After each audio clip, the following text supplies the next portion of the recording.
Buenos días a todas y todos los presentes. Bienvenidos al segundo módulo del curso anual de posgrado de la Asociación de Alergia e Inmunología del Litoral. Por favor, para mantener el orden de la sala, deben tener el micrófono desactivado. Pueden hacer preguntas por el chat de la sala. Las mismas serán respondidas por los disertantes al final. El tema de hoy es asma. Participarán como disertantes el doctor Hugo Neffen, la doctora Soledad Crisi y la doctora Cristina Casaniti.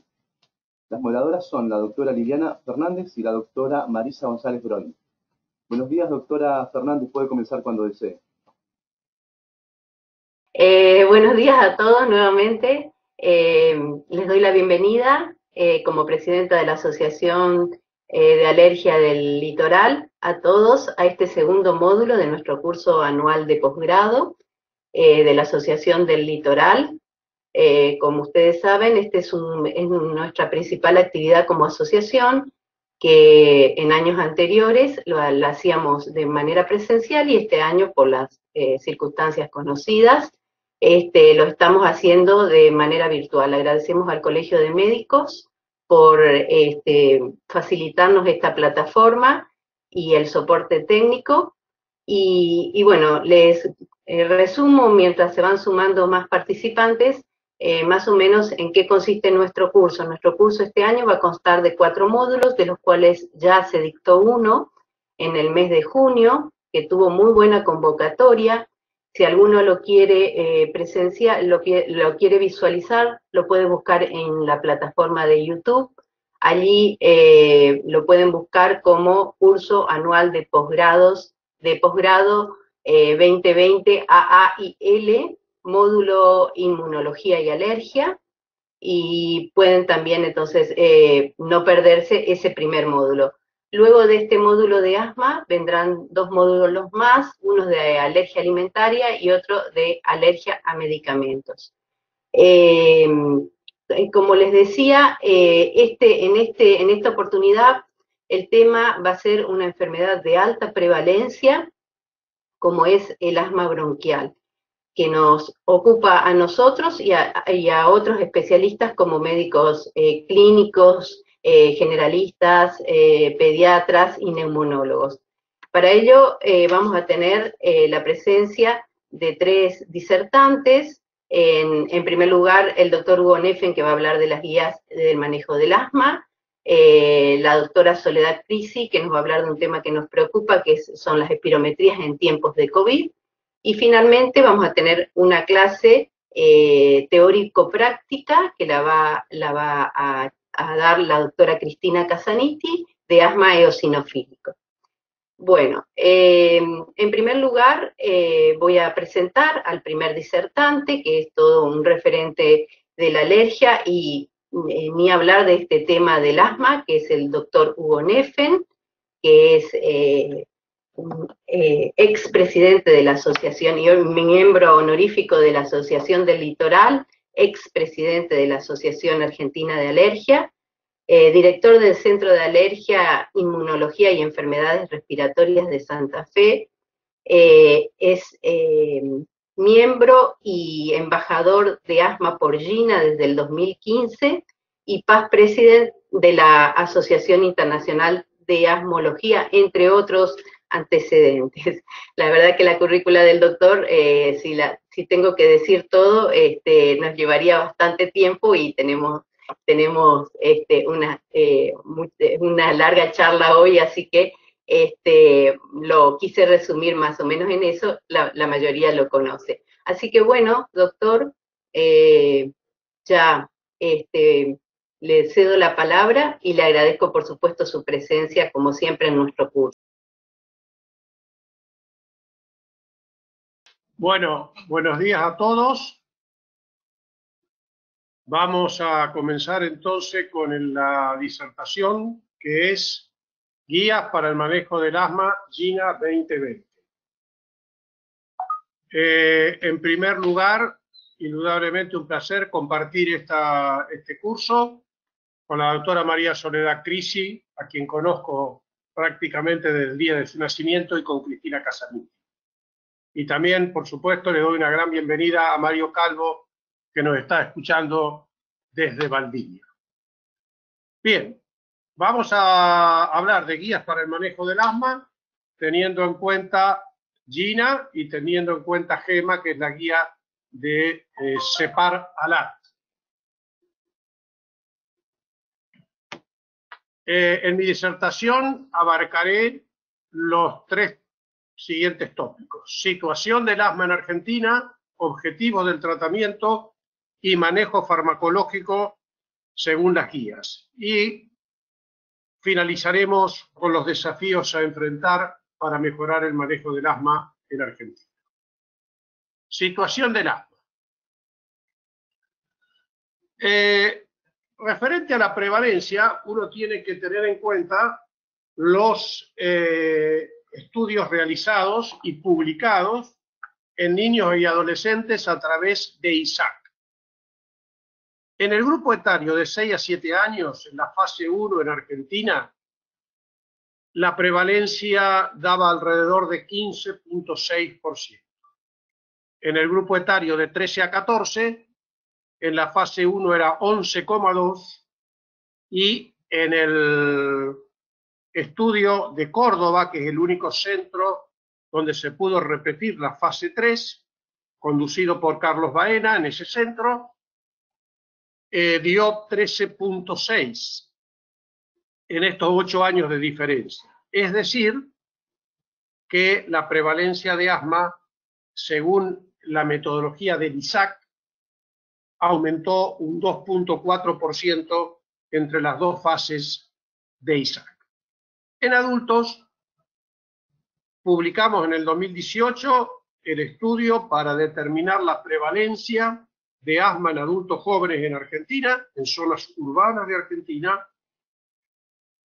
Este estudio se hizo financiado por el Ministerio de Salud de la Nación y fue diseñado en el Instituto Nacional de Epidemiología Emilio König, aquí en Santa Fe, fundamentalmente por Sergio Arias y Juan Carlos Bocio. Utilizamos la definición de asma del Global Atlas of Asthma, que lo publicó la Academia Europea de Alergia e Inmunología Clínica. Con la definición del Global Atlas, que es restrictiva porque es ataque de asma en los últimos 2 meses, o toma alguna medicación para el asma, ya sea en inhaladores, aerosoles o pastillas, nos arroja la prevalencia en adultos jóvenes de 6.45%. Cuando la pregunta era sibilancias en los últimos 12 meses, aquí el valor lleva a 14.83. Este valor es perfectamente concordante con 2 estudios previos realizados, uno en Buenos Aires por la doctora Yáñez, uno en Córdoba por Cecilia Patiño, que daba una prevalencia de sibilancias del 14%. Y si la pregunta es, ¿ha tenido asma alguna vez y ha sido confirmada por el médico? Este valor se acerca al 9%. Si uno coloca los datos de ISAC y los de adultos jóvenes, uno puede decir que hay casi 3 millones en la población de menores de 20 años y cerca de 900.000 en la población de 20 a 44 años, lo cual nos permite afirmar que hay cerca de 3.800.000 en este grupo etario menores de 45. Y ahora sí tenemos un dato cierto sobre la prevalencia de asma en Argentina. ¿Qué pasa con la mortalidad? La mortalidad uno puede ver claramente en estos casi 40 años, de 1980 a 2018, como afortunadamente la mortalidad por asma total se ha reducido en forma considerable. En números concretos, si en la década del 80 morían de 1.000 a 1.200 personas por año, en la década del 2010 esto se ha reducido a un promedio de 400 personas que mueren de asma por año. Esto ya se hizo una publicación, hicimos una publicación, y el gran factor que encontramos, como desde el punto de vista farmacológico, que no es el único, como factor que contribuyó al descenso de la mortalidad por asma, es el incremento notable en la prescripción de corticoides inhalatorios, solos hasta el 2000 y asociados al ABA después del 2000. Pueden ver que el descenso a partir del 2000 se separan los sexos y sigue siendo sostenido el descenso en el sexo masculino, pero no en el femenino, con alguna significación estadística en el 2018. Y si uno analiza, ahora que estamos en el invierno, cuándo mueren más los pacientes por asma, pueden ver claramente que la mortalidad se incrementa en el otoño y se hace más manifiesta en los meses de junio y julio, coincidente con las infecciones virales y bacterianas que favorecen las exacerbaciones por asma. ¿Qué pasa con la hospitalización? Acá no tenemos tantos datos como con la mortalidad. En primer lugar, los datos de hospitalización dependen solo del sector público y se hicieron hasta el 2015. Del 2015 en adelante no tenemos más datos. Ahora, si tomamos el 2015, ustedes pueden ver que el total de hospitalizaciones del sector público, lo respiratorio corresponde al 11%, dentro de ese respiratorio las enfermedades crónicas corresponden al 19%, y dentro de las crónicas el EPOC prácticamente el 64% y el asma el 36%. Dejando esta situación, este análisis epidemiológico de la realidad del asma en Argentina, que es importante porque es el lugar donde se van a aplicar las guías internacionales, porque siempre marcamos la importancia de la adaptación de las guías internacionales basadas en la evidencia a la realidad local. ¿Cuál es el objetivo del tratamiento? Bueno, hasta el 2014 nadie tenía duda que el objetivo del tratamiento era alcanzar el control y que el control dependía de la severidad previa del asma, del manejo del médico, de la educación del paciente y la evitación de la exposición a factores de riesgo. Y que el control alcanzado impacta en el estado de salud, en la calidad de vida y en los costos del asma.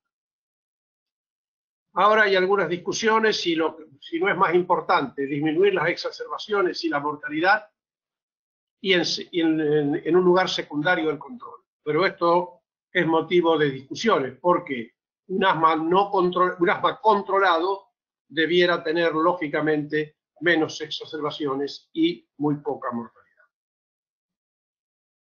El objetivo del tratamiento tanto para GEMA, acá voy a mezclar slides de GEMA y de GINA, son parecidos, desde en el dominio actual y en el riesgo futuro.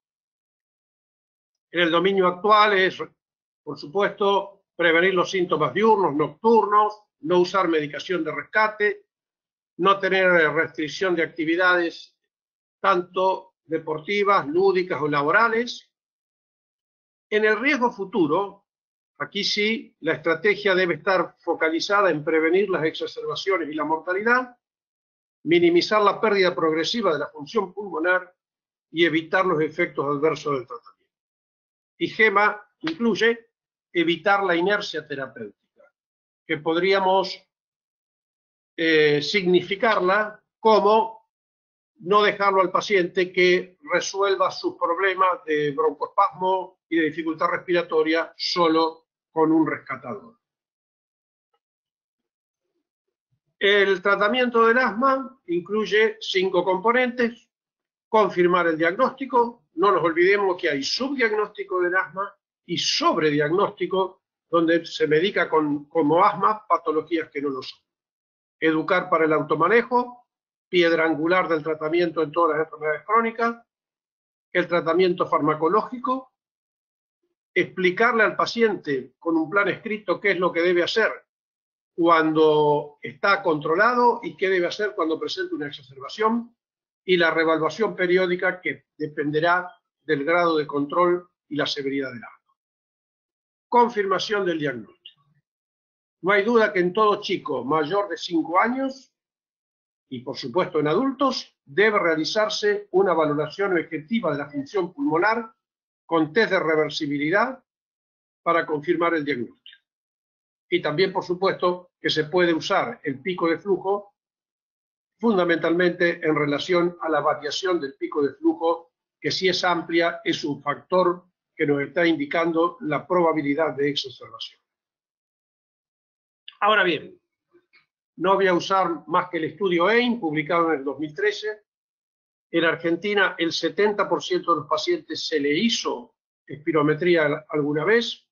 En el 2004, el estudio AIRLA mostraba que el 68% se le había hecho espirometría.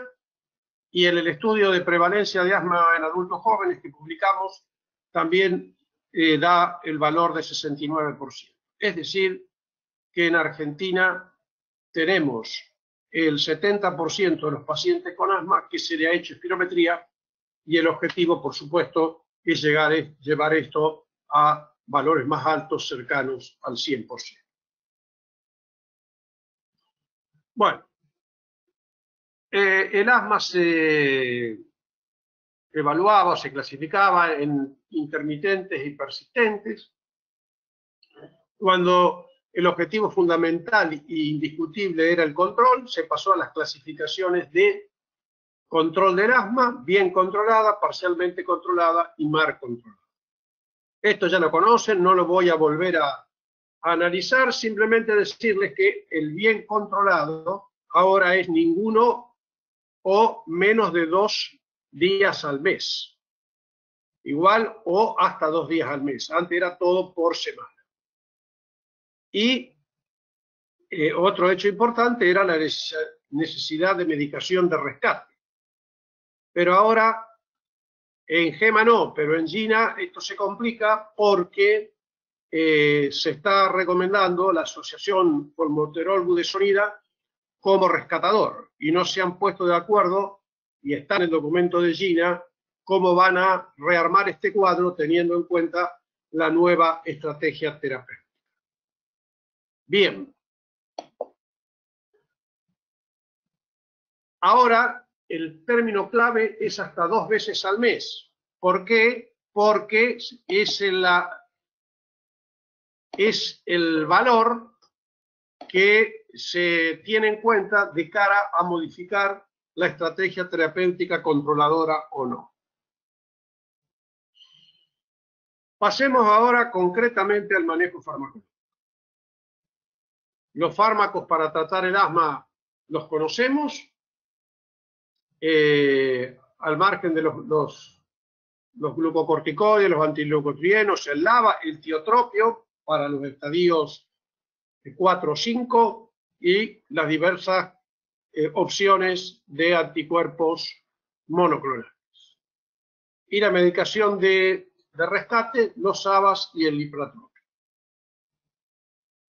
Acá en los beta-adrenérgicos inhalados lo importante es la diferencia entre los de acción larga, el formoterol con un tiempo de inicio de acción rápido 3 a 5 minutos y el efecto máximo entre 60 y 90 con una duración de 12 horas. El salmeterol demora más, 20 a 45, y el efecto máximo se ve después.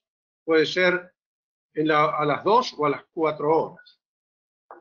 El bilanterol comienza inmediatamente y dura 24 horas.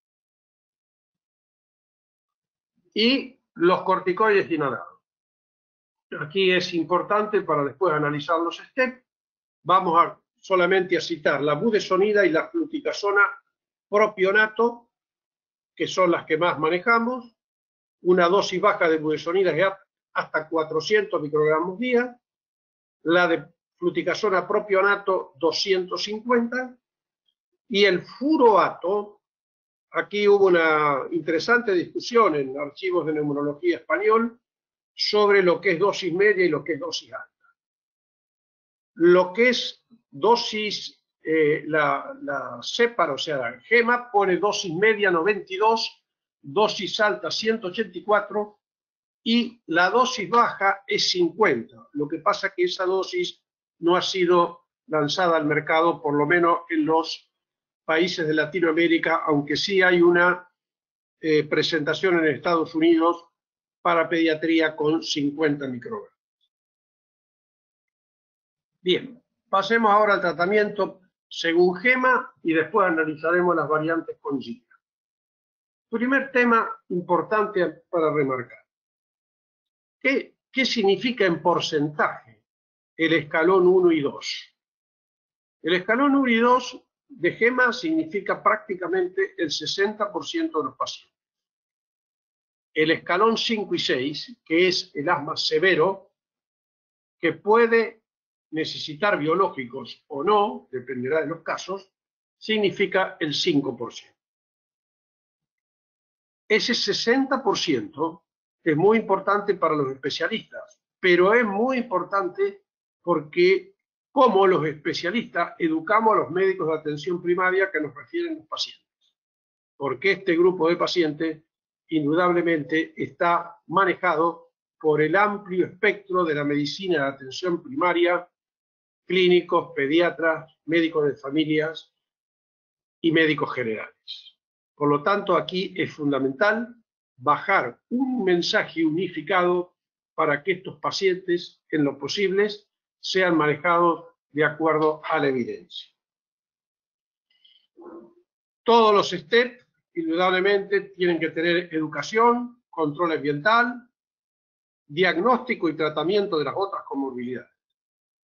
Y la inmunoterapia con alergenos, que se aplicará teniendo en cuenta, en el según GEMA, coloca 2, 3 y 4, pero hace hincapié en que aquellos pacientes que estén en escalón 1 y tengan rinitis moderada severa, aquí también la inmunoterapia está indicada.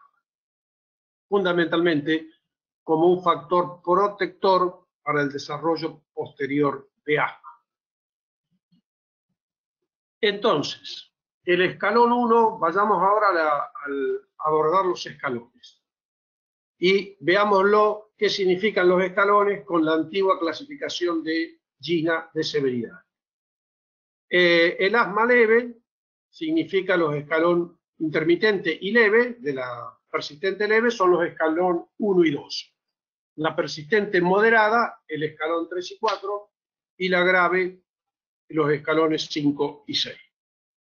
Y la mayoría de la población, como decíamos, 60%, tiene asma intermitente o persistente leve. En el escalón 1, máximo de síntomas 2 veces al mes y sin síntomas nocturnos, asintomáticos entre los episodios, GEMA coloca 2 opciones: el uso de SABA, o sea, broncodilatadores de acción corta, o se puede emplear como otra opción budesonida formoterol a demanda. Formoterol por su rápido comienzo de acción.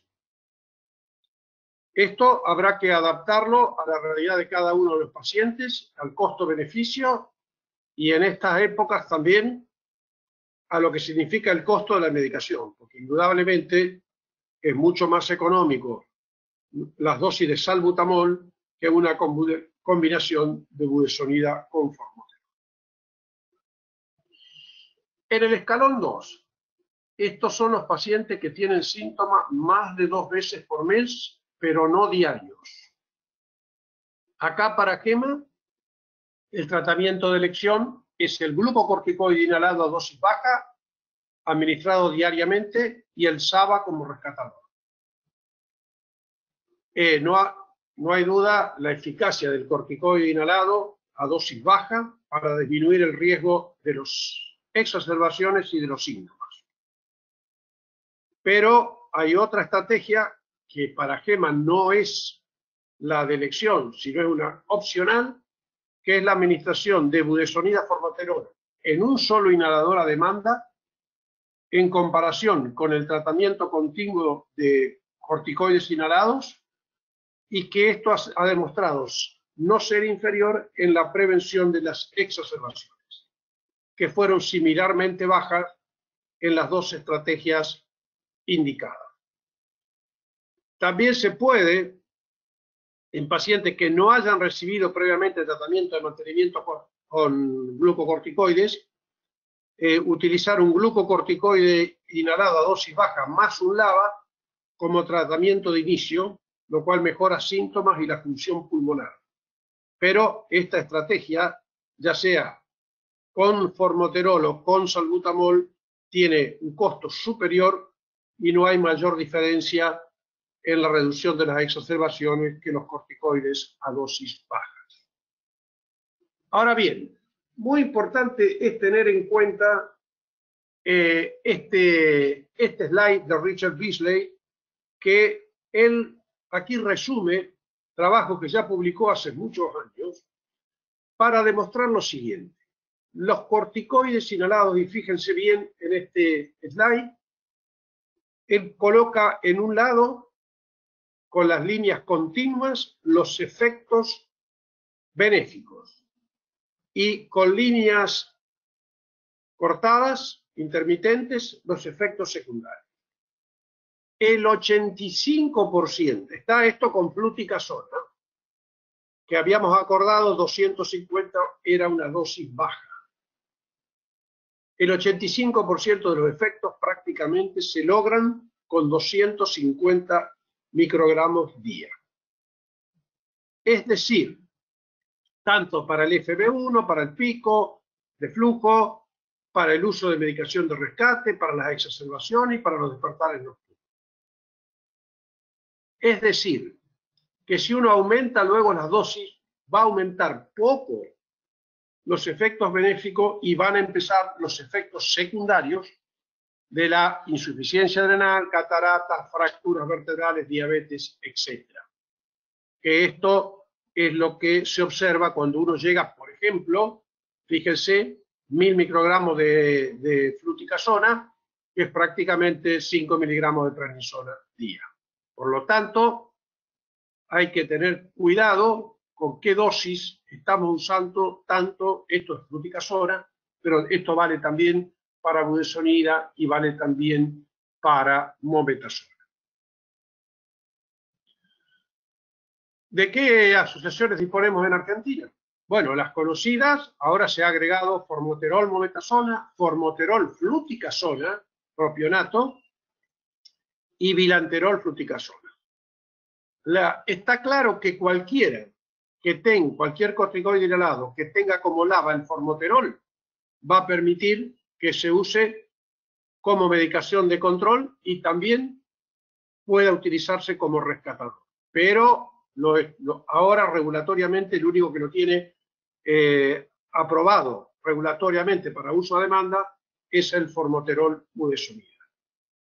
Y la pregunta que después, lógicamente, alguno se hará es ¿hasta cuántas dosis de un aerosol de formoterol budesonida se puede utilizar por día en caso de que comiencen exacerbaciones y se quiera bloquear la exacerbación? La dosis máxima de formoterol budesonida es hasta 12 aplicaciones por día. También hay una dosis máxima de formoterol fluticasona que llega a 8 dosis por día. Ahora bien, analicemos la estrategia de Gina. La estrategia de Gina, en lugar de los 6 steps que tenía GEMA, tiene 5 steps. El step 5, el escalón 5, viene a ser el 5 y 6 de GEMA. Siempre Gina hace este circulito que ustedes lo conocen, de evaluación, ajuste y revisar la respuesta. Y, por supuesto, en la evaluación, confirmar el diagnóstico. Tener en cuenta las comorbilidades. Determinar la función pulmonar, objetivamente. Educar al paciente en la técnica inhalatoria y promover la adherencia al tratamiento. Luego habrá que evaluar la respuesta, ajustar las dosis y, por supuesto, como en toda enfermedad crónica, importa la sociedad entre el médico y el paciente. Por lo tanto, habrá que tener en cuenta en la continuación del tratamiento, en la satisfacción de que el paciente sienta con el tratamiento indicado y comparta los objetivos de control de esta enfermedad. Está claro que el asma es una enfermedad que se controla, pero no que se cura. Vamos a ver las diferencias. Las diferencias esenciales, y las analizaremos con más detalle en la diapositiva posterior, es que GINA ya no recomienda en el escalón 1 SABA solo. El escalón 1 tiene que tener corticoides, son pacientes que tienen menos de 2 veces al mes, corticoide inhalatorio más formoterol a dosis baja según necesidad, o, y acá hay un error en este slide, baja dosis de corticoide más SABA cada vez que se utilice, pero no recomienda SABA solo. En el escalón 2 coloca claramente bajas dosis de esteroide más SABA como rescatador o bajas dosis de demanda de corticoide inhalatorio más formoterol. Los coloca a ambos en el mismo nivel de evidencia, a diferencia de lo que vimos en GEMA. Luego, en los otros steps, si un paciente está usando un corticoide inhalatorio más formoterol, el rescatador es la misma combinación. Si está usando salmeterol fluticasona o bilanterol fluticasona, el rescatador es SABA. Y fíjense claramente que el escalón 3 es con baja dosis de corticoides inhalado, por lo que ya habíamos visto en el trabajo de Richard Bisley. En el escalón 4 es dosis media y en el escalón 5 dosis alta, y si no se controla con un tercer controlador como tiotropio, fenotipificarlo y ver cuál biológico se le va a indicar a este paciente, siempre tratando de evitar el uso de corticoides sistémicos, de corticoides orales por tiempo prolongado. Veámoslo ahora nuevamente y teniendo en cuenta la frecuencia de los síntomas. El escalón 1 es síntomas menos de 2 veces al mes. El escalón 2 es más de 2 veces al mes, pero menos que diario, que es donde está la diferencia con GEMA, porque acá ponen el mismo nivel, baja dosis de esteroide más SABA, que formoterol corticoides a demanda. El tema que no es menor es que el rango entre síntomas de 2 veces por mes, más de 2 veces por mes, pero menos que diario, es muy amplio. Porque ustedes pueden pensar, bueno, una persona que tiene síntomas 15 días al mes está en el escalón 2 y la estrategia terapéutica es utilizar corticoides inhalatorios más formoterol a demanda. Este es un tema que es un tema a analizar y a discutir. Si el paciente tiene síntomas mayoría de los días y se despierta con asma, ahí ya hay que echar la estrategia fija y los otros escalones, los que hemos dicho recientemente. GINA tiene otra forma de mirar la estrategia, que es qué hacer en la visita inicial, que me parece, la verdad, una propuesta interesante. Porque si un paciente, ¿qué es lo que pasa muchas veces cuando nos llegan a nosotros y a los clínicos un paciente nuevo? Tratamiento inicial de preferencia. Para GINA no recomienda más el uso de salbutamol solo. Si tiene síntomas menos de 2 veces por mes, formoterol más corticoide a demanda, o se puede usar un SABA, pero siempre con un corticoide inhalatorio, en el mismo inhalador o en inhaladores separados. Si tiene síntomas de asma o necesidad de rescate 2 veces al mes o más, GINA pone en el mismo nivel corticoide a dosis baja más SABA a demanda o dosis baja de corticoide más formoterol a demanda.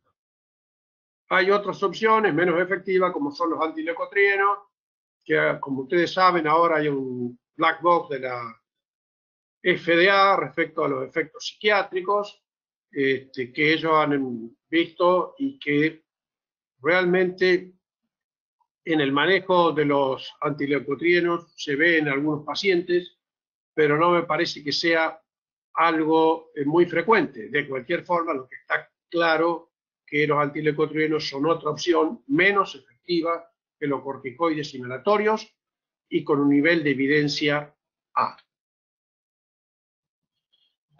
Si tiene síntomas la mayoría de los días y se despierta por asma, lo que decíamos, acá va la dosis baja de corticoide más LABA. Si usan formoterol, también se puede usar como rescatador. Si usan otro broncodilatador que no sea formoterol, el rescatador es SABA. También se puede ir a dosis media de esteroides con SABA demanda. Y si el paciente tiene un asma no controlado y llega en medio de una exacerbación aguda, bueno, habrá que hacer corticoides orales e iniciar tratamiento controlador habitual con dosis alta de corticoides asociado al ABA. En síntesis, para marcar estas dos estrategias terapéuticas que son importantes porque abarcan al 60% de los pacientes, en el escalón 1, GEMA pone en el mismo nivel SABA, formoterol, SABA demanda, formoterol más corticoide inhalatorio a demanda o SABA más corticoide inhalatorio como 3 opciones. GINA no incluye el SABA solo y las 2 opciones son formoterol más corticoide inhalatorio y SABA más corticoide inhalatorio. En el STEP 2, síntomas más de 2 veces por mes, pero no diarios, para GEMA la opción preferida es corticoides inhalatorio regular más SABA demanda. Otra opción a demanda, formoterol más corticoide inhalatorio o SABA más corticoide inhalatorio. Para GINA, las 2 estrategias, misma validez, no hay opciones. Es lo mismo corticoide regular más SABA demanda que corticoide inhalatorio más formoterol. Y esta estrategia, la de corticoide inhalatorio más formoterol a demanda, ha demostrado igual resultado en el manejo de las exacerbaciones, en la reducción de las exacerbaciones, pero alguna menor eficacia en los otros índices que evalúan control del asma. Y vamos a finalizar con los desafíos a enfrentar. Nosotros publicamos en el 2018 cuáles son los factores claves que contribuyen al no control del asma en pacientes de México, Chile, Argentina y Colombia que se atienden en centros especializados.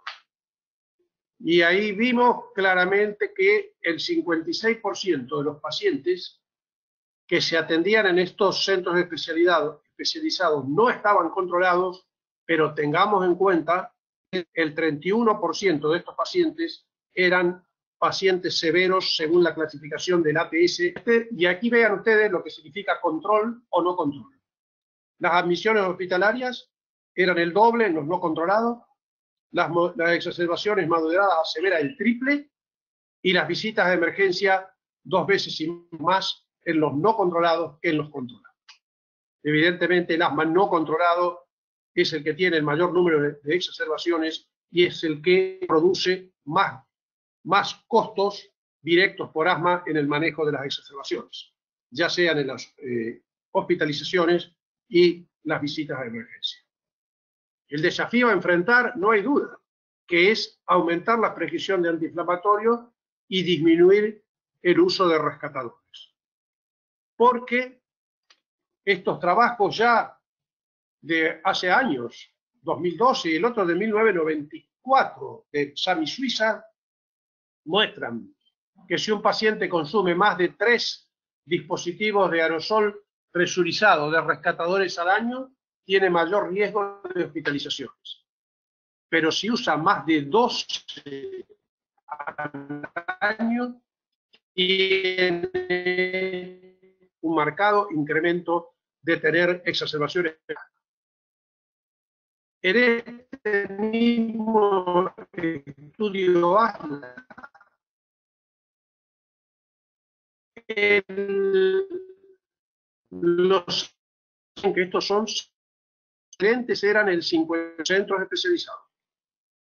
Consideren ustedes que de adherencia para aquellos pacientes que tienen asma leve, que no hay duda que será mucho menor que el 56%. La estrategia terapéutica indudablemente tiene que estar orientada a el control y reducir la mortalidad. Ahora, la severidad es una propiedad de la enfermedad, pero un buen manejo, control, independientemente del grado de severidad previo. Por lo tanto, habrá que ajustar las estrategias terapéuticas para lograr un buen control de la enfermedad, aún en los casos más severos. Y esto indudablemente implica una mayor utilización de antiinflamatorios y disminuir la utilización de rescatadores. Y termino para que ustedes vean cuál es la realidad del mercado terapéutico en Argentina, comparado con 2016-2020. Fíjense, las combinaciones en 2016 significaban el 28.6,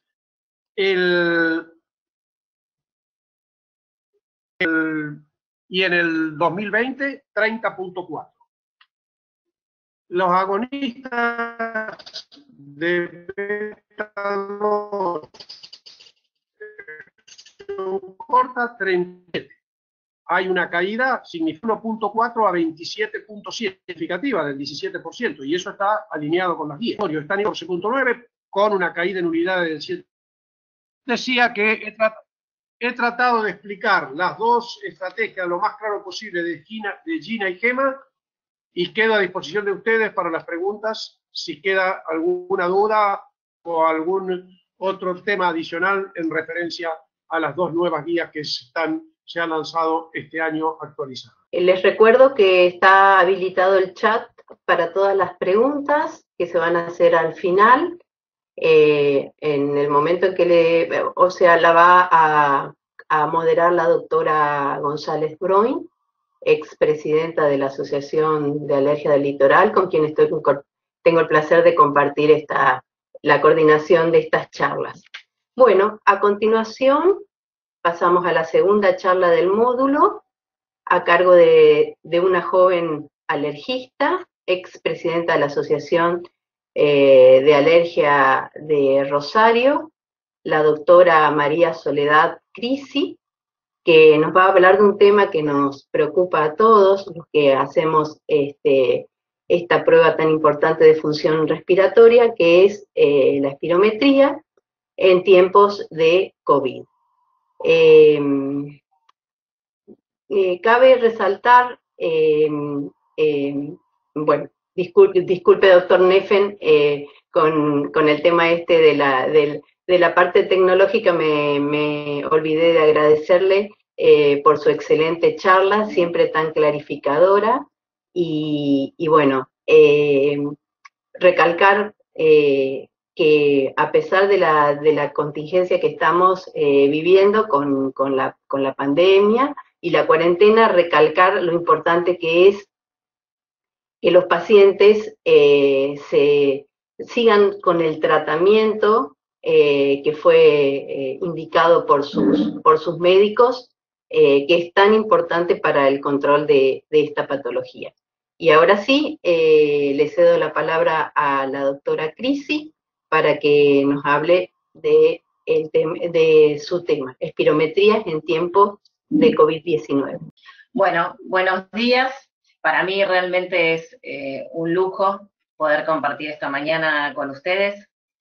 Más aún hablar luego del doctor Neffen, que sin duda es de las personas que más quiero y admiro profundamente esta especialidad, que como bien dijo él, me conoce desde el día que nací, e incluso desde que me habrán concebido, Hugo, seguro que estabas por ahí también cerca de esas días. Así que bueno, la verdad también que es muy emotivo porque podría decir que me une con la Asociación del Litoral, un nexo sanguíneo, ya que mi abuelo fue uno de sus fundadores y creo, si no me soplaron mal, el primer presidente. Así que bueno, la verdad que es un placer y un lujo poder compartir esta mañana este módulo de asma. Muchas gracias por la invitación. Y cuando la doctora Cecilia Cavallo me llamó para armar alguna charla sobre espirometría dentro de este módulo, decíamos qué podía aportar la espirometría en sí, que es una técnica que todos manejamos, que todos conocemos. La verdad es que le trataba de buscar una vuelta un poco más práctico al tema, y así fue que surgió, como esto fue a principios de junio, y bueno, se veía venir cada vez más. En ese momento, junio, nuestra zona estaba mucho más tranquila, pero bueno, sin duda en algún momento nos iba a llegar estos casos en aumento que tenemos en forma diaria. Así que bueno, de ahí surgió el título de espirometrías en tiempos de COVID-19. Es una charla cortita, más bien práctica, con recomendaciones internacionales y nacionales a la hora de realizar este test de función respiratoria por excelencia, como es la espirometría. Bueno, la espirometría, como sabemos, es una técnica muy útil para medir la función respiratoria.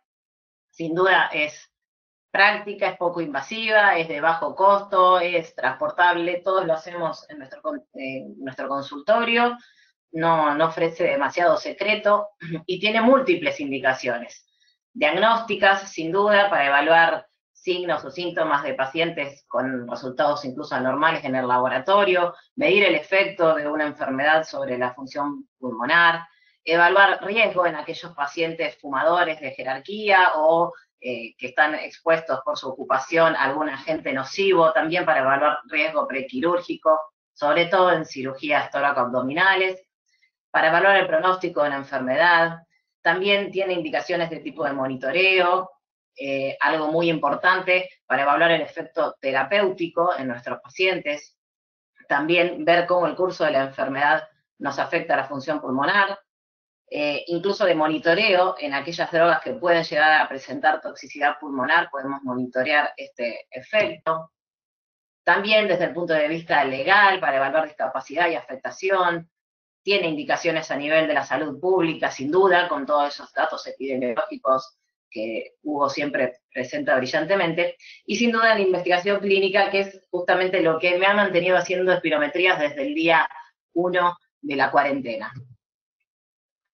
También tiene contraindicaciones, y esto es un artículo publicado por la Sociedad Española de Neumonología, en la cual, fíjense, ya remarca entre las múltiples contraindicaciones absolutas las infecciones respiratorias activas. Cita, como esto es un artículo de hace un par de años, la TBC, la infección por virus de la influenza o por norovirus. Yo creo que sin duda aquí, si tenemos un paciente confirmado con COVID-19, entraría dentro de las infecciones respiratorias activas, que contraindicaría un poco la espirometría. Otras contraindicaciones son la inestabilidad hemodinámica, el neumotórax, el hemóptisis, la angina inestable, un infarto agudo de miocardio en los últimos días. También tenemos contraindicaciones relativas, que tienen que ver más con la edad del paciente, el estado psiquiátrico, la colaboración, por supuesto, y problemas incluso bucodentales.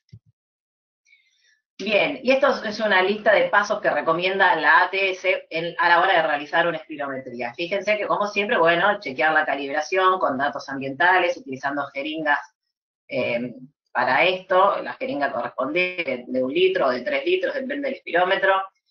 El paso 2 habla de interrogar al paciente, esto es muy importante, por supuesto, en el hábito tabáquico, en los medicamentos utilizados, en el washout respecto al uso de broncodilatadores y el tiempo que tuvo de washout, si tiene comorbilidades, datos demográficos, en fin. Acá la recomendación actual es interrogar también al paciente sobre posibles síntomas compatibles con COVID-19, tanto en él como en sus contactos, además de el control de temperatura, que también puede hacerse en este paso. El paso 3 que recomienda el ATS, y esto desde siempre, no es actual, es un artículo publicado hace ya varios años, es lavarse las manos, algo que ha cobrado en este momento una relevancia, diría que extrema, y uno que antes decía al pasar lavarse las manos, bueno, hoy en día es lavarse las manos, ¿no? En el punto 4 nos habla de explicar el estudio y demostrar la técnica. Nosotros podemos sin duda explicar el estudio, pero a la hora de demostrar la técnica, acá tenemos que tener una salvedad. Teniendo en cuenta que en lo que complica, digamos, o potencialmente sería peligroso en una espirometría es la aerosolización, que ya sin duda la va a provocar el paciente soplando, debemos al menos limitar la nuestra. Entonces, en este caso, es útil demostrar la técnica mediante algún video tutorial en YouTube, que hay muchos. Si no nos gustan los de YouTube, podemos filmarnos nosotros mismos, mostrándole al paciente cómo debe realizar esa técnica, si es un paciente, por supuesto, que la debe realizar por primera vez, si es un paciente que ya conoce la espirometría, sin duda que no haría falta esto, pero con un simple videíto que podemos tener incluso en nuestro celular, ahí nos ahorraríamos una aerosolización. Después, la posición del paciente que conocemos, posición sentada, 90 grados, con clip nasal. Bien, clip nasal, otra salvedad.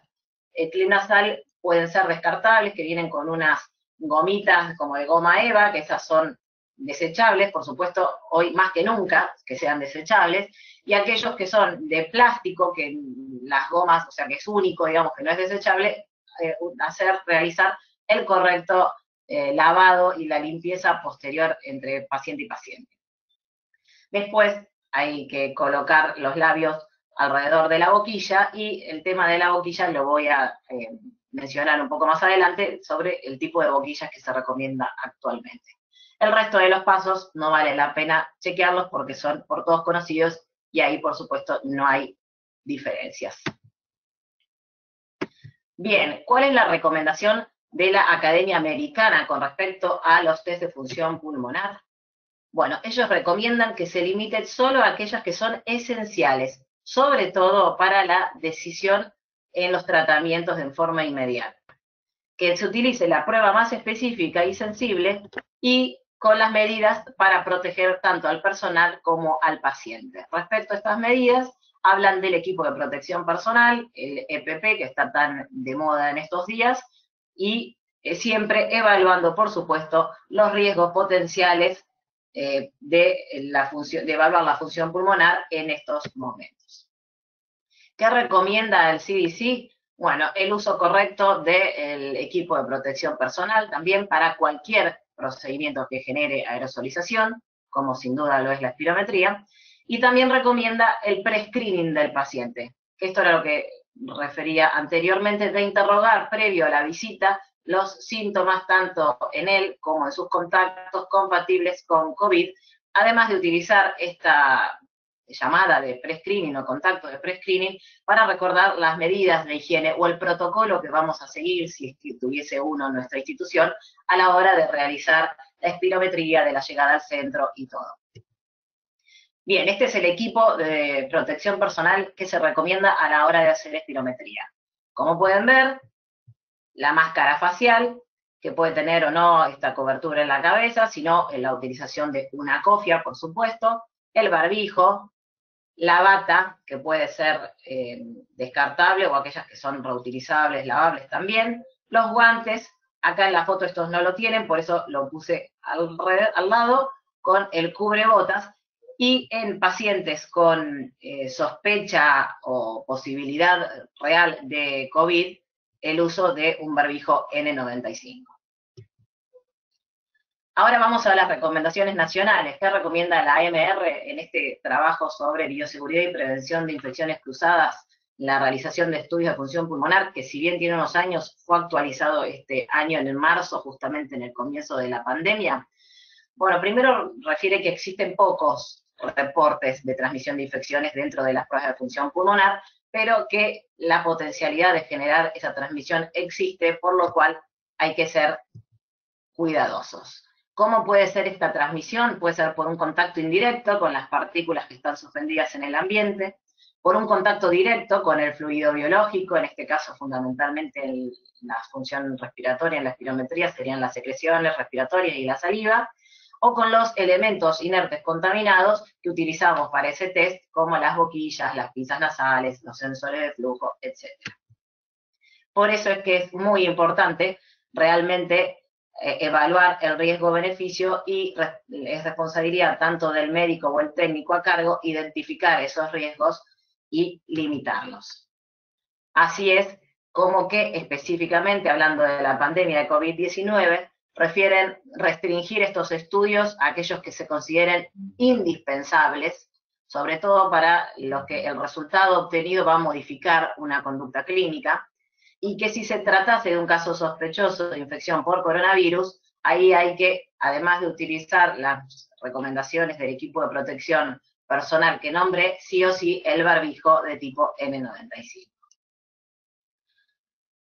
Otra recomendación que hacen es no ponerse frente al paciente, sino en la misma línea del paciente. En mi caso personal, yo habituaba a tener al paciente enfrente, en este caso, y actualmente lo conozco en la misma línea, o incluso a veces un poquito por delante mío, como para que el aire exhalado no venga directamente hacia nosotros, más allá de que tengamos todo en la protección.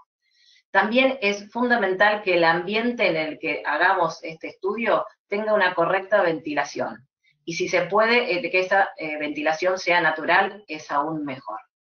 Además de evitar manipular los objetos como las boquillas, los sensores, los barbijos, y si en el caso que haya que hacerlo, o sea, acá lo que se conviene es que el paciente lo manipule y luego lo tire. Si lo tenemos que hacer nosotros, siempre el uso de guantes, que eso no implica después que no tengamos que lavarnos las manos. También desde la Asociación Argentina de Alergia e Inmunología Clínica, junto con el Comité de Alergenos, Pruebas Diagnósticas e Inmunoterapia, con el grupo de trabajo que compartí con, la verdad, el hermoso grupo que estuvimos con la doctora Liliana Fernández y con Cecilia Cavallo, con Leo Villa, que también la vi que estaba hoy acá con nosotros.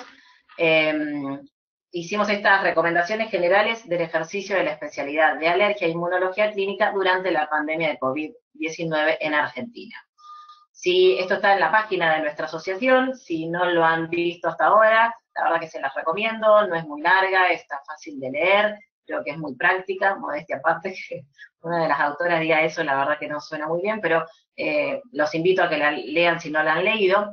Bueno, hay una serie de recomendaciones de toda índole, también hay recomendaciones para las instituciones, que igual son muchas, y la paso de largo era solamente para traerlo a colación de que está todo. Pero sí, hablando específicamente de lo que son las prácticas en la alergia, dispusimos que la decisión de realizar o no una espirometría quedara a cargo del especialista evaluando el riesgo-beneficio. Y en caso de realizarlas, se recomienda citar en tramos horarios espaciados, según la disponibilidad, por supuesto, de cada centro, utilizando todas las medidas de protección sanitaria y preservar la distancia con el paciente. Para la espirometría en sí, realizarla en ocasiones indispensables, en habitaciones con buena ventilación, evitar los lugares con calefacción o aire forzado, utilizando el correcto equipo de protección personal de alta exposición y los filtros biológicos especiales, a los cuales me voy a referir a continuación, y colocarse en la línea del paciente para evitar recibir el aire exhalado. Bueno, ¿qué son estos filtros biológicos que recomendábamos incluso desde el comité? Bueno, básicamente son un tipo de boquilla que actúa de barrera entre el equipo y el paciente.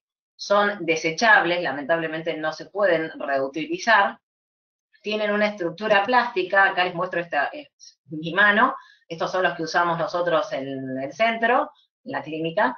Este es el neumotacógrafo que está por debajo, por supuesto, esto sí es claramente reutilizable. Esta boquilla del medio gris, sí, se esteriliza también, esto se puede utilizar, pero el blanco, digamos, de plástico, es el filtro antimicrobiano.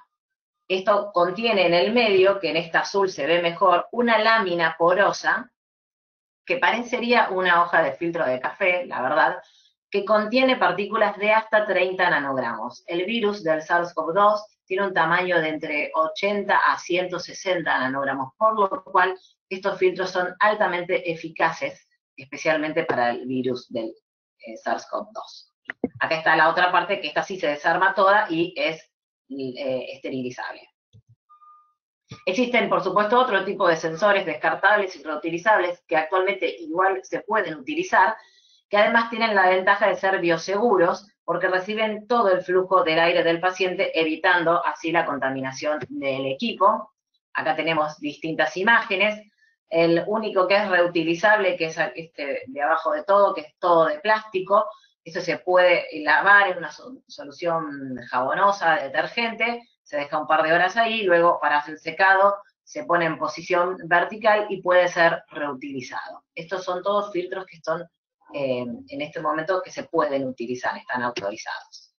Bueno, esta soy yo con un paciente de un protocolo de un ensayo clínico. Acá quería más que nada mostrarle, el paciente dio consentimiento para la foto, para estar hoy con nosotros. Para que vean, uso la cofia, la máscara, abajo yo tengo un N95, aunque este paciente era de una zona que no había tenido casos al momento de la foto. Tengo por arriba otro barbijo descartable, los guantes, alcohol al 70 para ir tirando en los objetos que vamos manipulando, el alcohol en gel, bueno, como dije, los guantes, la bata, y no se ve, pero también tengo un cubrepié. Esto es un consultorio que se encuentra en el fondo de todo de la clínica, que tiene salida al jardín y también da ese pasillo a un patio interno. Así que para que viesen que tiene absoluta ventilación natural. Así que bueno, para concluir, la espirometría deberíamos indicarla solo cuando realmente sea indispensable y nos vaya a modificar una conducta terapéutica en nuestro paciente. Es conveniente llamarlo previamente, interrogar sobre los posibles síntomas compatibles con COVID, tanto en él como en sus contactos. El día del estudio, el paciente debe completar una declaración donde también se le vuelve a interrogar sobre dichos síntomas, además de realizar el control de temperatura. Dar los turnos espaciados. Es muy importante la limpieza del consultorio y las superficies antes y después de la maniobra.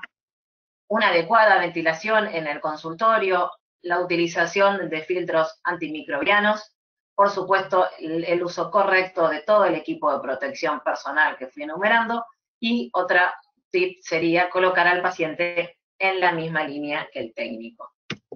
Bueno, nuevamente muchísimas gracias, quedo a disposición al final para si hay alguna pregunta. Gracias, Sole, muy buena y muy práctica tu exposición. Hola, muchas gracias, Sole, excelente, la verdad clarísima y práctica.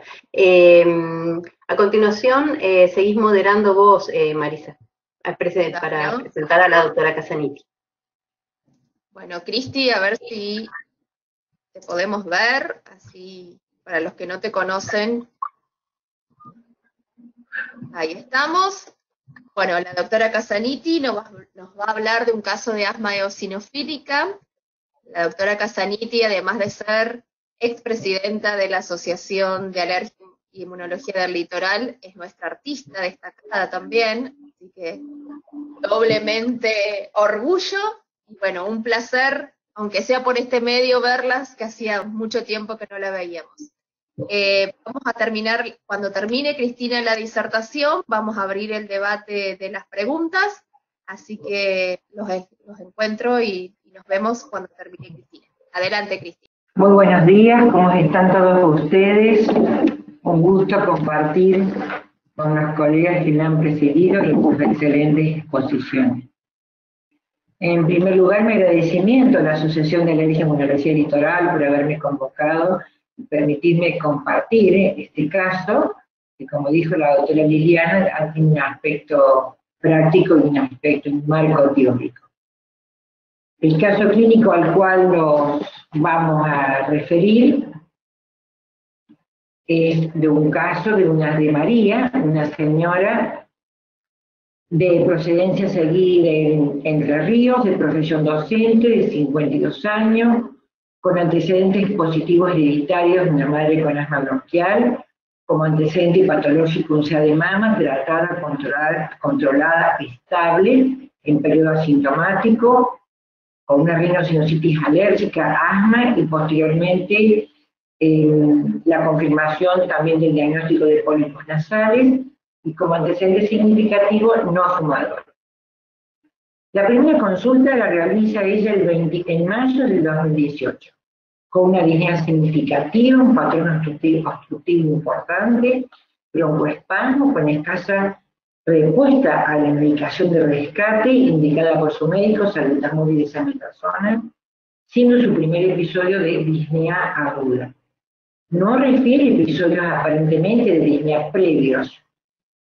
Seguramente esta paciente puede estar dentro del grupo de pacientes con pobre percepción de sus síntomas, porque lo único que ella refiere previamente es periodos de cansancio o agotamiento ante determinados esfuerzos, como por ejemplo caminata. Como síntomas asociados, rinorrea importante, bloqueo nasal muy importante, goteo postnasal, secreciones a veces mucopurulentas.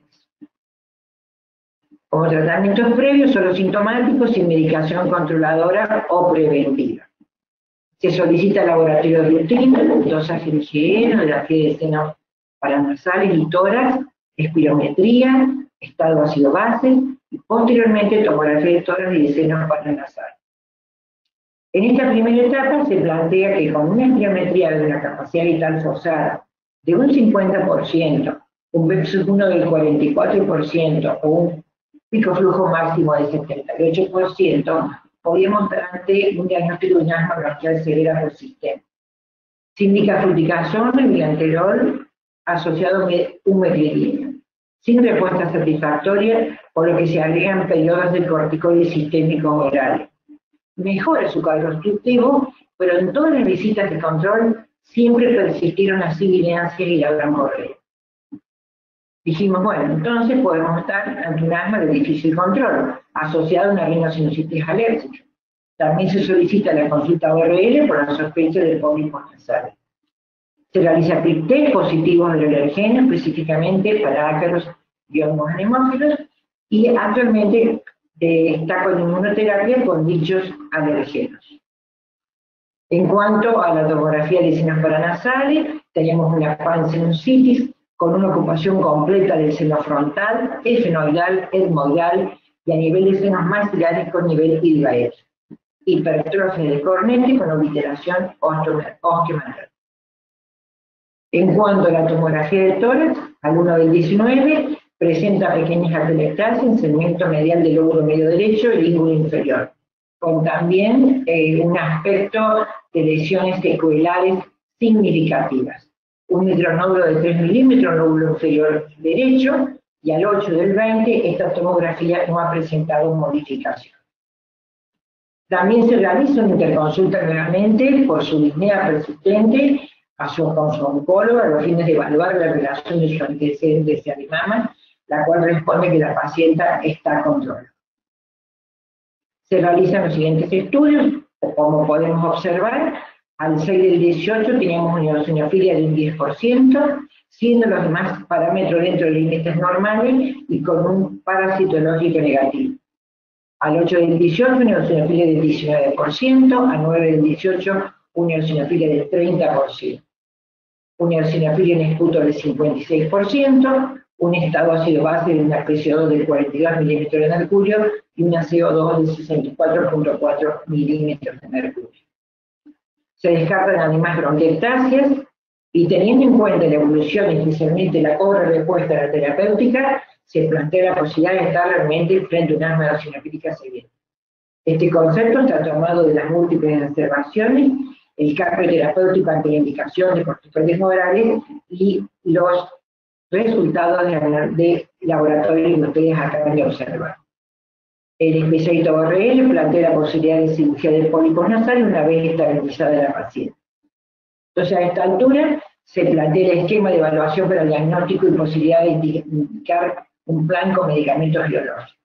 Teníamos una espirometría con un BEP1 del 44%, una ACT de 31%, al día de la fecha su ACT es de 25 puntos. Una historia clínica de más de 2 observaciones en el año, una eosinofilia que superaba lo propuesto por la guía de que es de 150 a 300 células por microlitro, nuestra paciente tenía un 30% en la última determinación. Una eosinofilia que al menos tiene que estar en un 5%, nuestro paciente tenía el 56%. Una IgE de 51 en unidades internacionales, teníamos la tomografía de tórax, de senos paranasales, oximetría, las pruebas cutáneas, la valoración de ORL y la ANDA, que fue lo único que no pudimos realizar, ya que los estudios se realizaron teniendo en cuenta los resultados de nuestro medio. Se agrega metilprednisona 20 miligramos cada 12 horas, teniendo por lo tanto una franca mejoría, dosis que a posteriori se fueron regulando. Se plantea a esta altura su obra social, la necesidad de una terapéutica específica con mepolizumab. Se inicia la medicación en octubre del 2018, la paciente recupera calidad de vida con una capacidad vital forzada del 70%, un BEP segundo del 84% y un flujo creatinino máximo del 111%. Actualmente se reevalúan todos estos estudios con algunas dificultades porque la paciente del interior en esta etapa de pandemia no han sido muy fácil estos controles. El ORL realiza la cirugía de pólipos nasales en noviembre del 19. Al 7 de mayo del 2020 tenemos una rutina dentro de los límites normales, una eosinofilia del 2%, siendo todos los demás valores dentro de límites normales.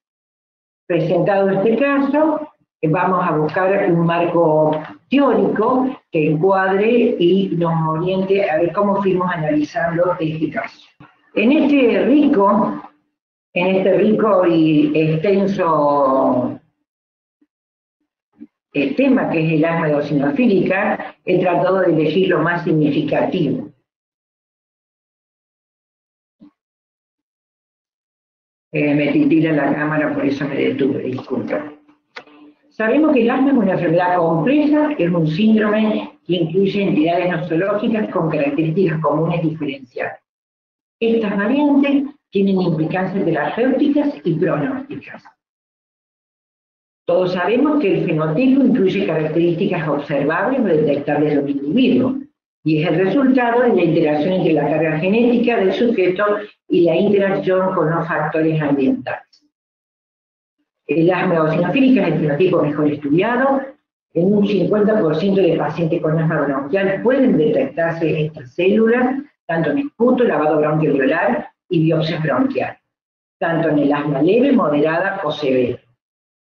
La inflamación eosinofílica persistente en asma severa se suele asociar con el comienzo tardío de la enfermedad, la sensibilidad al ácido acetilsalicílico es menos frecuente en el asma leve y moderada, posiblemente por el uso de corticoides inhalados, y pacientes con inflamación eosinofílica sostenida presentan peor control de la enfermedad, mayor riesgo a frecuentes exacerbaciones, pudiendo deberse posiblemente al uso inadecuado de corticoides inhalados. Ahora bien, no todos los pacientes con asma grave tienen eosinófilos en las vías aéreas. En cuanto al número de linfocitos CD3, CD4, CD8, mastocitos y macrófagos, pueden estar aumentados en el asma grave eosinofílica. El engrosamiento de la membrana basal subepitelial es una característica anatomopatológica distintiva de este cuadro. El asma eosinofílica es una subclasificación aún imprecisamente caracterizada. Involucra la producción anormal de citoquinas tipo 2, proveniente de las células TH2 y de células linfoides eliminantes. En consecuencia, esta respuesta inflamatoria se genera atrapamiento aéreo, empeoramiento de los síntomas e impacto en la calidad de vida. Ahora bien, ¿cómo se presenta un paciente con asma eosinofílica severa? Por un lado, la identificación temprana en la práctica clínica es una fuerte recomendación de la Sociedad Respiratoria Europea y de la Sociedad Torácica Americana, y la evaluación correspondiente y minuciosa de las comorbilidades. Evaluar la adherencia a la terapéutica y técnicas inhalatorias es fundamental antes de seguir un diagnóstico o antes de sugerir un diagnóstico de asma severa no controlada refractaria de tratamiento. En aquellos pacientes con asma de inicio tardío con niveles de eosinófilos elevados en sangre, se consideran como si tuvieran un fenotipo distinto de asma, frecuentes exacerbaciones y de poder pronóstico. La identificación de este fenotipo también puede ser evaluada con otro tipo de marcadores, como por ejemplo lo es la medición del óxido nítrico exhalado y evaluando el aumento de sus niveles. En el asma refractaria, el tratamiento con esteroides se ha observado aumento de los eosinófilos en el lavado bronquioalveolar, no así en esputo o biopsia. Y la presencia de la inflamación eosinofílica puede ser causa de insensibilidad al tratamiento con corticoides inhalados. Por lo tanto, debemos considerar, como dijimos, y vamos a enfatizar en algunos puntos. Aquellos pacientes con asma de inicio tardío con niveles altos de eosinofilia elevados en sangre, limitación persistente del flujo aéreo, inflamación distal con el tratamiento aéreo, y comorbilidades que generalmente son a nivel de vías aéreas superiores, como la rhinosinusitis crónica, pólipos nasales, presente en casi todo este tipo de pacientes, aunque también hay estudios de que han demostrado no siempre la presencia de esta asociación. Con todo lo expresado anteriormente, hemos ido desarrollando un poquito esa propuesta que se ha realizado de considerar criterios mayores y criterios menores para el diagnóstico del asma y eosinofilia. Dijimos diagnóstico de asma severa, evidencia de altos niveles de eosinófilos en sangre, al menos en 2 determinaciones, frecuentes exacerbaciones de más o menos 2 por año, una dependencia continua o intermitente de corticoides orales para mantener el control del asma. Aquellos criterios menores, como inicio tardío de la enfermedad, mayor incidencia de enfermedades de las vías aéreas superiores, también tener en cuenta que cuando tengamos la posibilidad económica de poder realizarlo, la medición de mediadores como el óxido nítrico exhalado, la peroxina sérica y la dipeptidas, obstrucción fija de la vía aérea, atrapamiento aéreo y persistencia de tapones mucosos, existiendo además una relación que es consistente entre la valoración de eosinófilos en sangre como en esto. Entonces, monitorear la inflamación sería el mejor procedimiento para controlar la enfermedad, en especial con aquellos métodos no invasivos. Determinar marcadores con técnicas citológicas, bioquímicas, inmunológicas o moleculares pueden ser realmente técnicas costosas y no siempre están a nuestro alcance, como lo es la medición de óxido nítrico exhalado. Las espirometrías requieren mediciones seriadas, teniendo en cuenta la cooperación también del paciente y el recuento de eosinófilos. Es decir, el seguimiento de los síntomas, una estandarización correcta de la sintomatología, la espirometría, que es el recuento de eosinófilos, siguen siendo marcadores muy prácticos en nuestra práctica clínica cotidiana. En el asma bronquial se asocia en el 80% de pacientes no tratados con esteroides y en un 50% de pacientes tratados y con síntomas. El esputo inducido también es otra herramienta útil, no siempre está a nuestro alcance, es una técnica un poco engorrosa, pero al poder realizarla permite, por ejemplo, predecir una buena respuesta en la terapia del corticoide. Su ausencia puede llegar a indicar resistencia a dicho tratamiento. También podemos determinar si la dosis es suficiente, o si hay un cumplimiento de tratamiento, o si es un asma poco controlada, o si debemos realizar un cambio de medicación. Y además, ciertos estudios sugieren cierta correlación entre eosinofilia y neutrofilia y la gravedad de la enfermedad, seguramente, fundamentalmente por la presencia de infecciones sobreagregadas. En cuanto a la proteína catiónica derivada de la eosinofilia, el suero y el esputo, no voy a detenerme en cada una de ellas, sabemos que están en los gránulos de eosinófilos, presentan propiedades tóxicas para otras células y son altamente específicas para asma. También debemos tener en cuenta que pueden llegar a estar en otro tipo de comorbilidades. Si bien estas proteínas prometen ser marcadores interesantes de la inflamación, aún no están disponibles o sugeridas en la práctica clínica. ¿Y cómo tratamos a estos pacientes? Los pacientes con asma severa con un fenotipo eosinofílico podrían beneficiarse de las nuevas terapias desarrolladas con la medicina de precisión. Un grupo claramente a tener presente son aquellos con asma severa, adherentes a corticoide inhalado a altas dosis, con exacerbaciones frecuentes, con o sin síntomas crónicos, y que mantienen niveles de manera persistente sanguíneos elevados de eosinofilia. La terapéutica, entonces, antes de la alpinecinta es una indicación, como es el mepolizumab, el brexizumab y el bertolizumab. También han demostrado eficacia en este grupo de pacientes con un perfil riesgo-beneficio favorable, las terapias que inhiben interleuquina 3 y 4, como el dupilumab, pero aún están estos resultados preliminares. También podemos recomendar la termoplastia bronquial, macrólidos antagonistas de las prostaglandinas D2, también podemos llegar a tenerlos presentes a la hora de evaluar estos pacientes. Como para ir finalizando, entonces monitoreo y seguimiento ante una terapia biológica tenemos que tener en cuenta la identificación de respondedores y no respondedores a dicha terapia. Este hecho no es muy sencillo y como ustedes ven, tampoco fue tan sencillo llegar al diagnóstico que realmente trabajamos frente a una asma eosinofílica severa. Monitoreo de la función pulmonar, la sintomatología, calidad de vida, historia de exacerbaciones, mejoría de las comorbilidades y la terapia antieosinofílica debemos recordar para el asma eosinofílica no es curativa. Se requieren aún guías que nos orienten a la suspensión o cambios de terapia junto a otros tratamientos de corticoides sistémicos vulnerados necesarios. La evaluación de la terapia debe mantenerse al menos un año, debemos reevaluar permanentemente esta decisión. En el caso de esta paciente, aún mantiene tratamiento con mepolizumab. Como para cerrar entonces, la bibliografía consultada, y me voy a despedir de ustedes de una manera muy especial, agradeciendo las palabras de Marisa, porque me encanta que me reconozcan también como artista plástica, saben que está dentro de mis grandes amores, pero ahora me despido con un amor muy especial.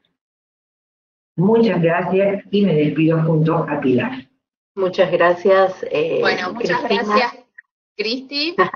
Muy esclarecedora tu diapositiva, tu presentación. Y bueno, ahora vamos a abrir las preguntas.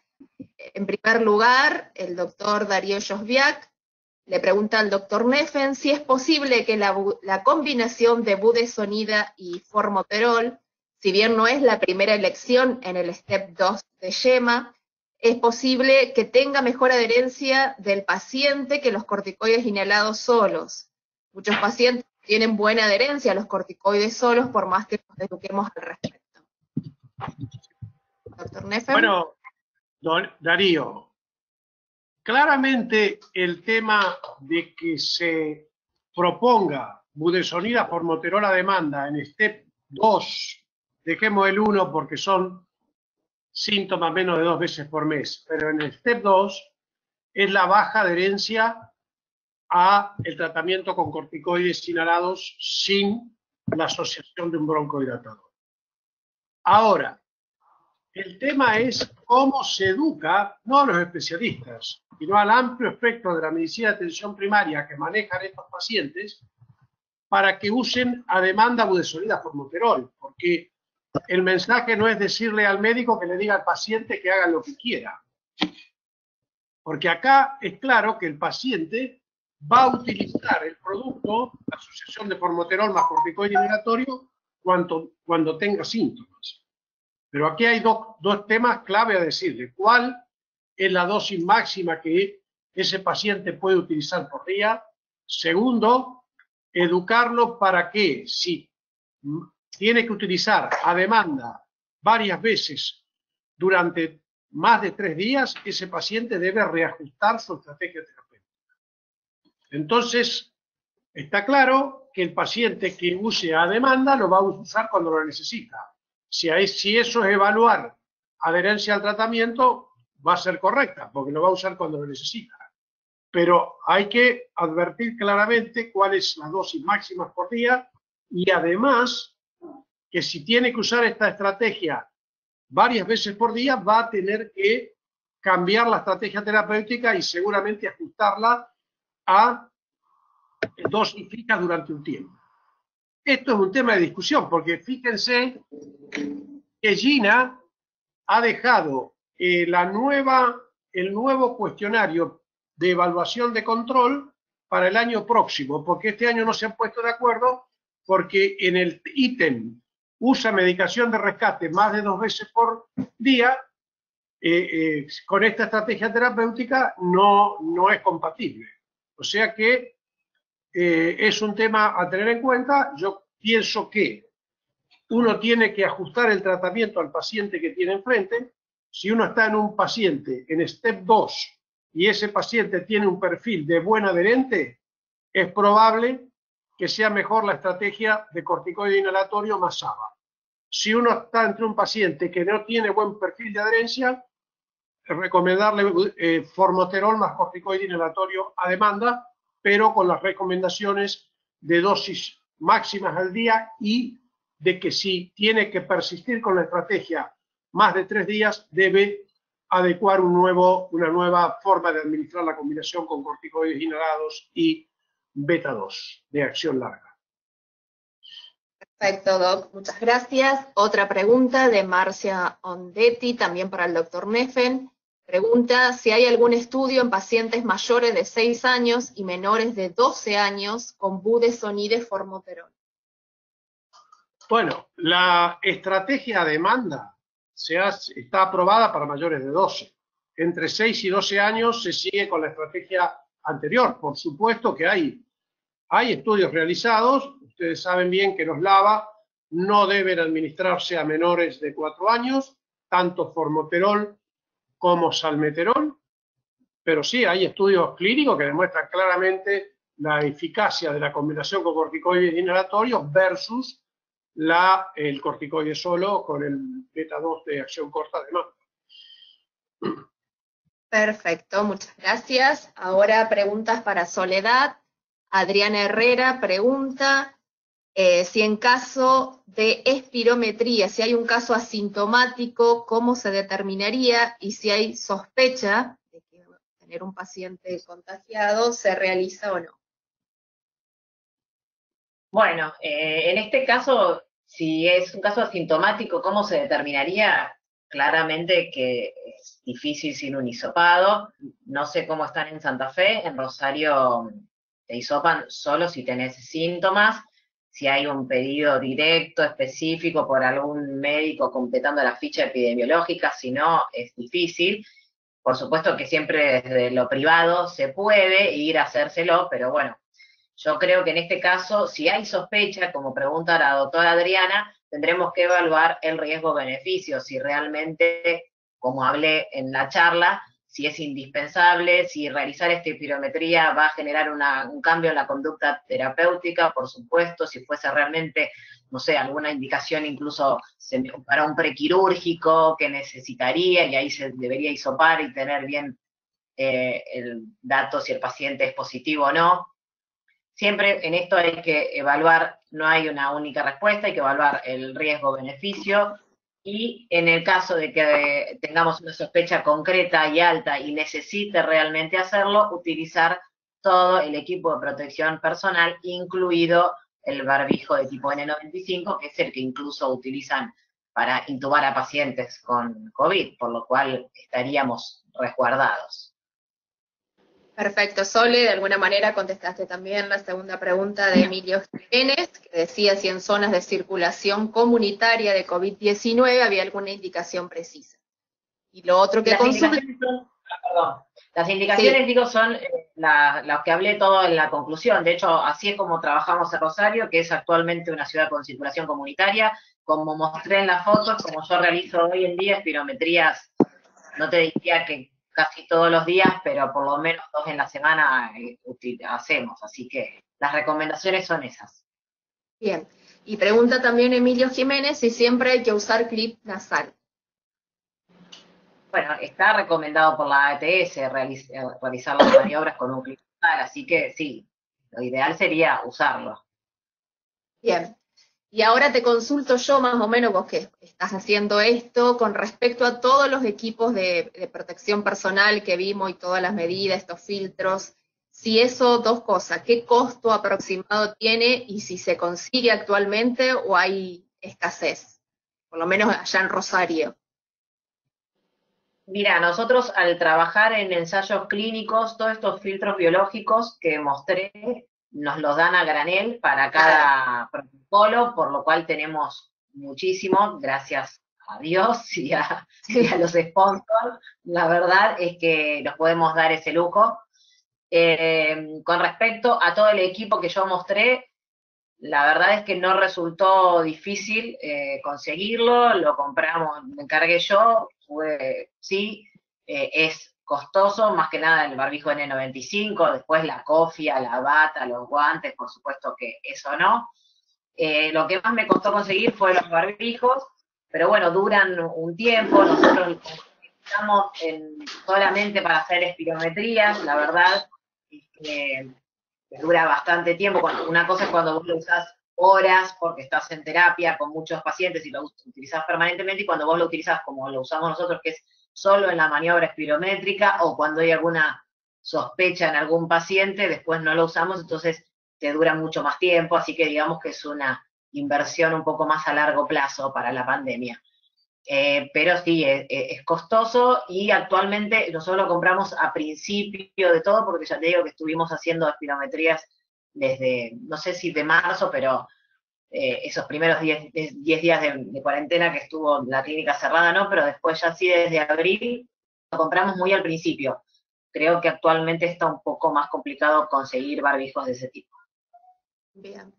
Sí, finalizada la técnica, ¿con qué se realiza la desinfección del consultorio? Pregunta Ceci Sole. Mira, nosotros lo que usamos es el alcohol al 70 para lo que es todas las superficies, y agua con lavandina para el piso. Básicamente eso. Tenemos al ingreso, que ahí no lo mostré, pero al ingreso de la clínica tenemos esas alfombras sanitizantes que vienen con un producto especial. La verdad no sé bien de qué consiste ese producto, pero es un tono medio celestón, con un olor, les diré, que bastante rico.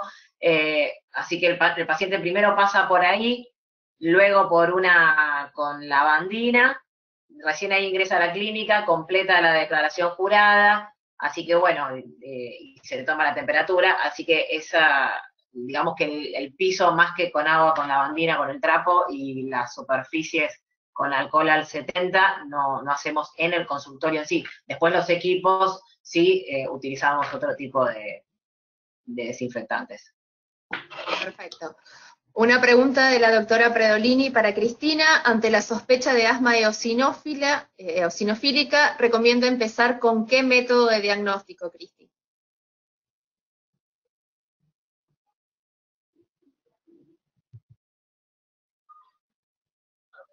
Bueno, fundamentalmente, como dijimos, la valoración cronológica de los síntomas, la espirometría y el recuento de eosinofilia sanguínea. Y de ser posible, si el paciente tiene material, al menos intentar una eosinofilia en esputo. En realidad, nosotros pedimos poco eosinofilia en esputo, pero deberíamos un poco intentarlo o hacerlo de manera más frecuente, diría, porque es realmente un marcador muy sensible y que también nos permite por allí orientarnos a otro tipo de diagnósticos diferenciales, que bueno, yo no me detuve en ese tema porque bueno, es muy extenso ese capítulo, pero creo que con la valoración de la sintomatología, espirometría y el recuento de eosinofilia ya sanguínea, tenemos una muy buena posibilidad de orientar el diagnóstico. Por supuesto, acompañado de radiografía de tórax y toda la otra rutina que corresponde a lo que es diagnóstico por imagen. Bien. Otra pregunta para vos, de Susana Monge. Dice, tengo una paciente de 50 años con similares características clínicas de su paciente, con eosinofilia en esputo de 51%, pero sin eosinofilia periférica, con respuesta clínica a corticoides orales e inhalados a altas dosis, y normalización de su eosinofilia en esputo. La pregunta es si esta paciente podría beneficiarse con la terapia de antileucotrienos, anti-IL-5, y puede definirse como asma eosinofílica sin que haya eosinofilia periférica. La valoración eosinofílica, ella, ¿dónde la observa? Cuando se refiere a periférica, ¿se refiere a eosinofilia sanguínea? Supongo que sí. ¿Ella evalúa dónde evalúa los eosinófilos? En esputo. Eosinofilia en esputo de 51%, pero sin eosinofilia periférica. ¿Cuánto es la eosinofilia periférica que tiene? Fíjese que la guía está hablando de una eosinofilia de 150 a 300 células por microlitro. Claro, ella eosinofilia periférica no tiene, el único dato es la eosinofilia en esputo de un 51%.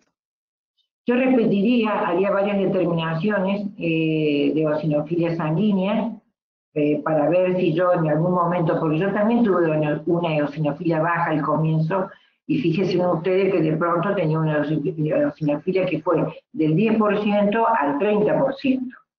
Se reiteraría, pero yo creo que el marcador eosinofílico en esputo podría también repetirlo y reevaluar la posibilidad de llegar a ese diagnóstico. Perfecto. Bueno, ahora sí, ya no hay más preguntas en el chat. Marisa, Sí, ¿puedo hacer un aporte? Diga, sí.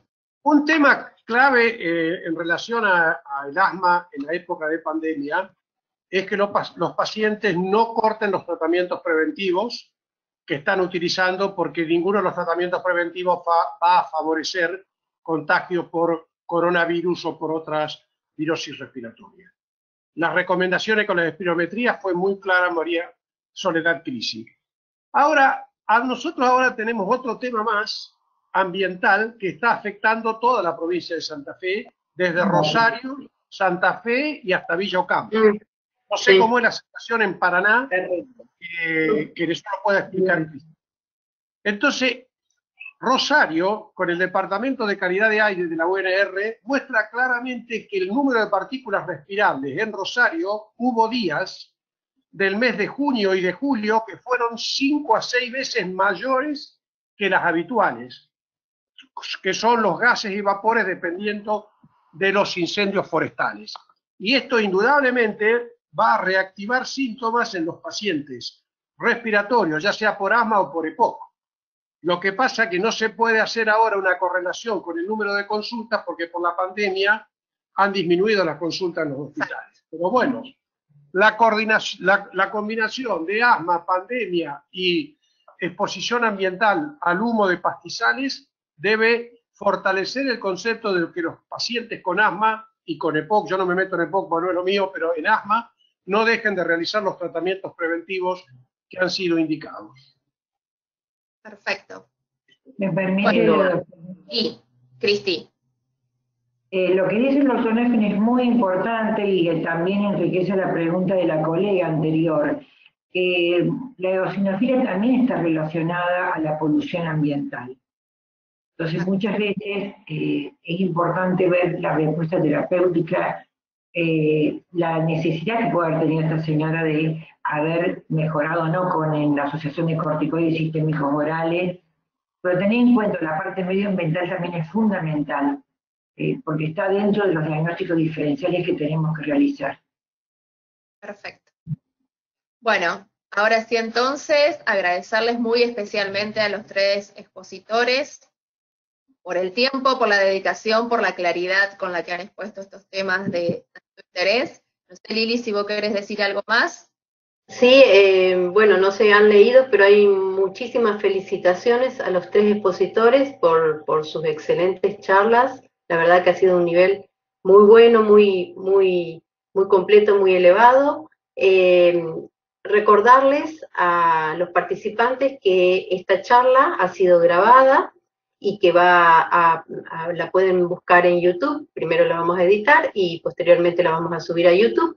Siempre acuérdense de buscarlo como curso anual de posgrado de la asociación, de la AAIL, y bueno, en este caso, módulo asma. Les agradezco la presencia a todos ustedes, a los que dieron las charlas, a vos, Marisa, que me acompañaste en la moderación de este módulo. Y bueno, y agradecer a todos los participantes por haber estado presentes un sábado a la mañana, que por ahí no es fácil. Así que, bueno, los invitamos para los próximos, que seguramente los daremos en los meses de octubre, septiembre no, octubre, y en diciembre. Y a todos los que tengan interés de hacer el curso completo y obtener el certificado, recordarles que al final se va a tomar un examen, y bueno, y si necesitan conocer otras condiciones para poder acceder a ese examen, al curso y al certificado, que da puntos para la recertificación del título de especialistas, se pueden comunicar con nuestro mail. Bueno, muchas gracias a todos y será hasta la próxima. Ha sido un placer. Así que muy buen fin de semana para todos, que descansen. Gracias, luego nos vemos en la próxima.